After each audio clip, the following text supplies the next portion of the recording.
स्वास्थ्य विभाग ने चीन के बच्चों में फैल रही बीमारी को लेकर प्रदेश में सतर्कता जारी की है। इसी को लेकर प्रशासन की तरफ से दिशा निर्देश भी जारी किए गए हैं। बच्चों में निमोनिया और इन्फ्लुएंजा फ्लू के मामले बढ़ने पर स्वास्थ्य विभाग की ओर से राज्य में सर्विलांस बढ़ाने के दिशा निर्देश जारी किए गए हैं, जबकि राज्य के सभी अस्पतालों में मॉक ड्रिल और निरीक्षण करवाने के लिए दिशा निर्देश जारी किए गए हैं। हालांकि राहत की बात यह है कि फिलहाल राज्य में अभी तक इस तरह का कोई मामला सामने नहीं आया है। बुखार और सांस में तकलीफ की शिकायत लेकर के वहाँ पे भी पेशेंट्स आ रहे हैं। इस दिशा में भारत सरकार के द्वारा जो गाइडलाइन दी गई हैं और उसमें स्टेट के लेवल पे भी जो गाइडलाइन जो दी जा रही है उसके लिए लेकर के SMS हॉस्पिटल पूरी तरह से तैयार है। हमारे पास यहाँ पे विशेषज्ञों के लिए पूरी टीम है। यहाँ पे बेड्स की व्यवस्था, चूंकि ये राजस्थान का सबसे बड़ा सरकारी महकमे वाला अस्पताल है, तो बेड्स की व्यवस्था है।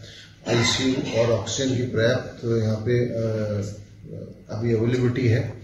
और ILI अभी हम यहाँ पे अलग से क्लिनिक भी चलती है हमारे यहाँ पे, और इसके लिए हमने यहाँ टेस्टिंग भी होती है। तो इस तरह से हम इसके लिए तैयार हैं, दवाइयाँ, मेडिसिन वगैरह सब चीज़ को, कि अगर ऐसा होता है। लेकिन हाँ, ये जरूर मैं आपके चैनल के माध्यम से कहना चाहूँगा जनता से कि इसमें घबराने की या बहुत ज़्यादा पैनिक होने की आवश्यकता नहीं है।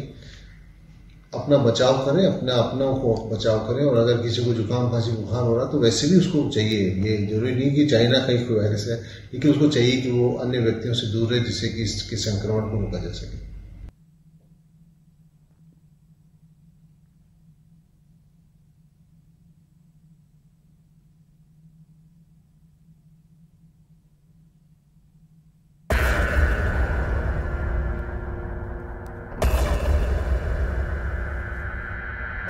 आज से करीब 4 साल पहले कोरोना महामारी की उत्पत्ति चीन से हुई, जिसके बाद पूरी दुनिया में इस बीमारी ने अपना कहर बरपाया।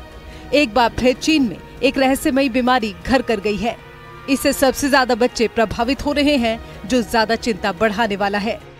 विश्व स्वास्थ्य संगठन यानी कि WHO ने चीन में बच्चों में निमोनिया के बढ़ते संक्रमण की रिपोर्ट पर चिंता जाहिर की है। चीन में अचानक बढ़े संक्रामक H9N2 के मामलों से डर पैदा हुआ है। चीन में फैले इस रहस्यमयी निमोनिया की बात करें तो इसके लक्षण में बिना खांसी के तेज बुखार और फेफड़ों में सूजन शामिल हैं। न्यूज़ 18 संवाददाता ने इस बीमारी को लेकर डॉक्टरों से खास बातचीत की। ऐसा कुछ पैंडेमिक दोबारा से आता है तो भारत कितना तैयार है? देखिए, हमने ये देखा कि देखो, पैंडेमिक्स ऐसे होते हैं जो जनरली बार बार नहीं होते हैं। अभी हम उससे उभरे हैं, तो ये बहुत ही डिफिकल्ट सिचुएशंस होती हैं। बट जनता ने और सरकार ने मिलके काफी तैयारी कर रखी है, जो जितने भी पहले, क्योंकि अब काफी रिसेंट ही ये सब चीजें हुई हैं, तो काफी हद तक मेंटल प्रिपेयर्डनेस और वो है। बट हम चाहेंगे कि ऐसा ना हो, क्योंकि ये सब चाहे आप तैयारी जरूर रखें, बट हम यही विश करेंगे कि इस तरह का पैंडेमिक दोबारा नहीं हो, और एक लाइफ टाइम में एक पैंडेमिक काफी है। चीन ने ठंड के मौसम में सांस की बीमारी में बढ़ोतरी को पिछले साल दिसंबर में हटाए गए सख्त कोरोना प्रतिबंधों को हटाने से भी जोड़ा है। आप खांसी, जुकाम, बुखार अगर आपको है तो आप अपने कॉलीग से, अगर आप डे ऑफ ले सकते हैं तो आप लें, या आप मास्क का इस्तेमाल कर सकते हैं। अब जैसे पोल्यूशन भी ज्यादा है, सर्दी का मौसम है, तो फ्लू और ये सब है, तो जितने भी कोई घर में बुजुर्ग लोग हैं, छोटे बच्चे हैं, उनको आप दूर रखें कि वो जल्दी से इन्फेक्शन ना पकड़ें। फ्लू वैक्सीन है, जिन्होंने अभी तक नहीं लगवाई वो अपना वैक्सीन स्टेटस अपडेट कर सकते हैं। जिनको सांस की, शुगर की बीमारी है, वो अपना कंट्रोल अप्रोप्रिएट रखें, हार्ट डिजीज वाले। सांस की बीमारियों के लिए सामान्य वायरस जैसे influenza virus, rhino virus, adeno virus के साथ साथ माइकोप्लाज्मा न्यूमोनिया और बैक्टीरिया हैं। ये सभी लंग्स इन्फेक्शन के लिए जिम्मेदार होते हैं। चीन में कोविड-19 की रोकथाम के लिए जो प्रतिबंध लगे थे वो काफ़ी समय तक थे।